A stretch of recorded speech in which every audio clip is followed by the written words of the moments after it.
Have you ever had someone look you dead in the eyes, swear on everything sacred to them that they're telling the truth, and then you walk into a room and realize they've been lying so easily that the lie feels more real than the truth ever did? That's exactly what happened to me the day she told me the apartment was hers alone. We'd been arguing about it for weeks. She said she needed space, a place to breathe, a place that was just for her. At first it sounded innocent enough. Marriages have rough patches. People need room. Right. But the way she said it, the way her tone hardened every time I asked why, something in me twisted. I knew it wasn't just about space. It was about something else. Something she wasn't saying. She looked me in the eye one night, after dinner, her fork clinking against her plate, and said, "This apartment is for me alone. I need this. If you love me, you'll trust me." Trust. That word stung because I had given her nothing but trust. Years of it. Through long nights at work. Through weekends she claimed she needed with friends. Through excuses that never fully added up. I told myself not to be paranoid, not to ruin our marriage by questioning every detail. So I nodded, forced a smile and said, "Okay, if that's what you need." But deep down, something was gnawing at me. She signed the lease, moved in slowly, taking things one weekend at a time. She told me it wasn't far, just a small place where she could write, reflect, recharge. I wanted to believe her. I wanted to think maybe this would help us. The first time I visited, she was oddly hesitant. "It's not really decorated yet," she said, laughing nervously as she fumbled with the keys. "Don't judge. It's just my little hideaway." When she opened the door, I expected sparsity, maybe a mattress on the floor, a half-empty fridge, a few boxes. Instead it looked lived in. Too lived in. Shoes neatly lined by the door, a jacket hanging on the coat rack, dishes stacked in the sink like more than one person had been using them. I walked slowly down the hall, her voice following me, a little too loud, a little too eager to distract me. "See, it's nothing special, just somewhere I can escape to when I need a break." And then I opened the wardrobe. His clothes were hanging, pressed shirts, jackets, even shoes neatly tucked on the floor. Not mine, his. A man's wardrobe, already settled like he belonged here. My stomach turned to stone. I stood frozen, staring, the air sucked out of the room. My hand gripped the doorframe so hard my knuckles went white. I wanted to scream, to tear the clothes down, to demand answers. But when I turned to her, she was standing there pale, her lips parted, eyes wide with the kind of panic you can't fake. "It's not what you think," she whispered. That line. The classic script. As if there was another explanation for another man's clothes hanging in the place she swore was hers alone. I didn't speak. I couldn't. The rage and heartbreak swirled so violently inside me that words seemed pointless. Instead I just stared at her until she rushed forward, her hands trembling as she grabbed at the hangers, shoving them aside. He just left some things here, it's nothing. I told you I needed space." Space. My voice finally came out, low and sharp. Space with him. She froze. Tears welled in her eyes, but I wasn't sure if they were real or just another performance. She had gotten good at those little cracks of vulnerability she used to patch the holes her lies created. I walked out. I didn't slam the door, didn't shout. Because I knew in that moment that this wasn't a fight I could win with words. She'd twist them, flip them, make me the paranoid husband again. No, I needed proof, evidence, something undeniable. That night, lying awake in our bed while she slept in her apartment, I replayed it over and over. The clothes, the way her face collapsed when I saw them, the way she scrambled, desperate, not to explain but to erase. And then I started noticing more. The way she smiled at her phone when she thought I wasn't looking, the late night showers, after she came back from the apartment, the faint cologne that wasn't mine lingering on her clothes. I began piecing it together quietly. Checked our bank statements. Dinners for two at restaurants she'd never mentioned.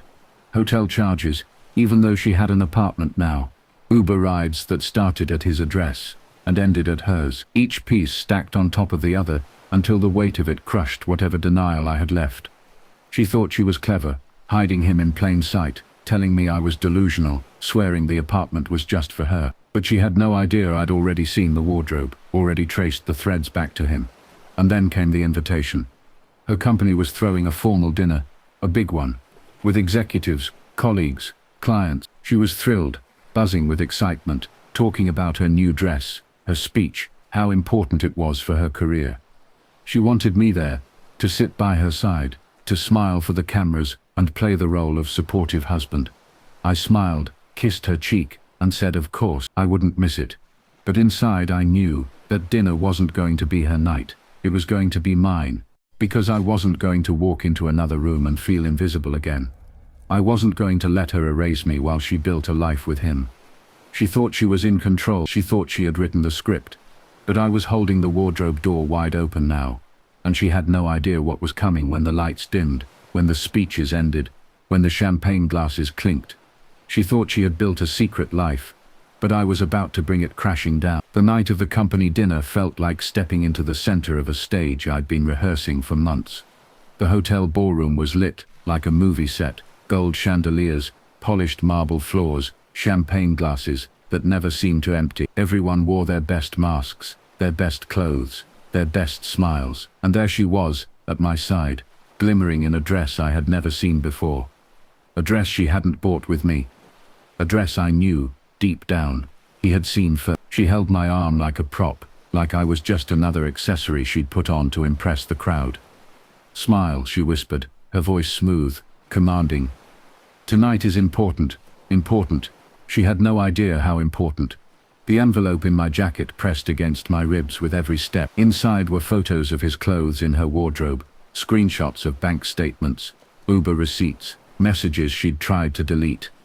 The truth in paper form. Truth that didn't bend, didn't lie, didn't get erased by her tears or her words. We mingled, greeted colleagues, smiled at executives. She played her role flawlessly, laughing at jokes, complimenting dresses, squeezing my hand in front of others. But then I caught it, the glance, her eyes flicking across the room to him. He was there, of course he was. Tall, confident, his suit tailored sharp, his smile casual in that way men wear when they think the world belongs to them. He hovered with a group, shaking hands, but his eyes kept finding her, and when they met hers, just for a flicker, the air between them lit up. I clenched my jaw so tight it hurt, but I waited. Dinner was served, speeches made. Executives praised growth, success, innovation. People applauded, toasted, laughed. She leaned toward me, whispering about how proud she was, how far she'd come. I nodded, my hand brushing the envelope in my jacket. Then came her moment. She stood, her smile wide, her voice smooth. "I want to take a moment to thank the people who have made this journey possible," she said. "My colleagues, my friends, and most importantly, my mentor, who has guided me through so much." Applause erupted. She beamed, her eyes flicking once, just once, toward him. That was it. I stood, slowly, deliberately. The scrape of my chair against the marble floor cut through the applause like a blade. Heads turned, conversations died. She froze, her smile faltering, her fingers tightening around the microphone. "Honey," she whispered sharply, panic in her voice. "Sit down." But I didn't. I walked toward the stage, each step echoing in the silence. When I reached her, I took the microphone from her trembling hand. My voice came out calm, steady, slicing through the air. "Tonight, we're celebrating success, growth, loyalty. But what's loyalty worth when it's just a word, not a practice? What's growth worth if it's built on lies?" A ripple of unease swept through the room. She shook her head, her eyes wide, mouthing, "Please, don't." I opened the envelope, pulling out the first photo, the one of his shirts hanging neatly in the wardrobe of the apartment she swore was for her alone.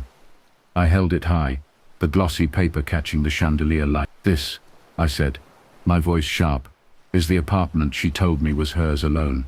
A sanctuary, a place for space." But when I opened the wardrobe, these were waiting. His clothes, his life, already moved in. Gasps filled the room. Whispers shot across tables. Eyes darted between me, her, and him. Her face drained of color. "No," she cried, her voice cracking. "It's not. Please, it's not what it looks like. He just left some things there. It's nothing. Nothing." I cut in, pulling out the bank statements. "Then what about these? Dinners for two at restaurants. You never mentioned. Hotels, even though you had an apartment. Uber rides from his address to yours. Nothing. Her colleagues stared, some in shock, some with disgust. The man shifted in his seat, his jaw tight, his eyes darting, his composure cracking. Tears streamed down her cheeks as she reached for me, her voice breaking. "Please," she begged. "Please, not here. Please, let's talk at home. I'll explain. I'll fix it. I'll end it. Just don't ruin me in front of everyone." I pulled free, my voice final, cold. "You ruined yourself when you hung his clothes in the wardrobe you swore was yours alone. You erased me when you chose him. Tonight isn't me ruining you. It's me refusing to be erased any longer." The room buzzed with whispers, sharp and furious. Her boss looked livid. Her colleagues shifted uncomfortably. Some glared at him. Others shook their heads at her.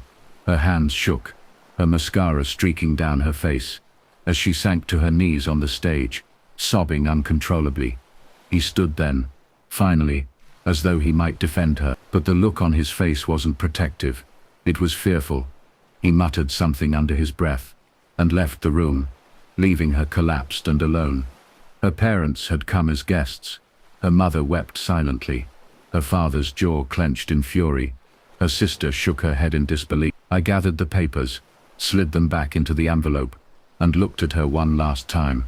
"You told me this apartment was for you alone. Now everyone knows it never was. I'm done playing the fool in your story." And I walked off the stage. The ballroom erupted, her sobbing, her mother crying, colleagues whispering, glasses shattering, as someone dropped theirs. What was meant to be a celebration of loyalty and success had become a courtroom, and she had been sentenced by her own life. Outside, the night air hit me like a baptism, cool and sharp, washing away months of doubt and pain. For the first time in a long time, I felt free. The fallout was swift. Her company distanced itself, whispers spreading like wildfire. Friends she thought would defend her cut her off. Her parents stopped answering her calls. And him, he disappeared, gone the moment his reputation was on the line. She called me for weeks, her messages swinging between rage and desperation. "You ruined me." One day, "Please, I love you, come back." The next, I never answered. I filed for divorce. My lawyer barely flipped through the envelope before nodding. "This," he said, tapping the evidence, "is more than enough." And me? I walked away scarred. Yes, changed forever. Yes, but lighter, stronger, free. Sometimes I still hear her voice in my head. "This apartment is for me alone." And then I remember the sight of his shirts hanging in that wardrobe, their sleeves brushing against hers, and I almost laugh, because an apartment meant for one doesn't come with two sets of clothes. And she'll live with that truth longer than I ever lived with her life.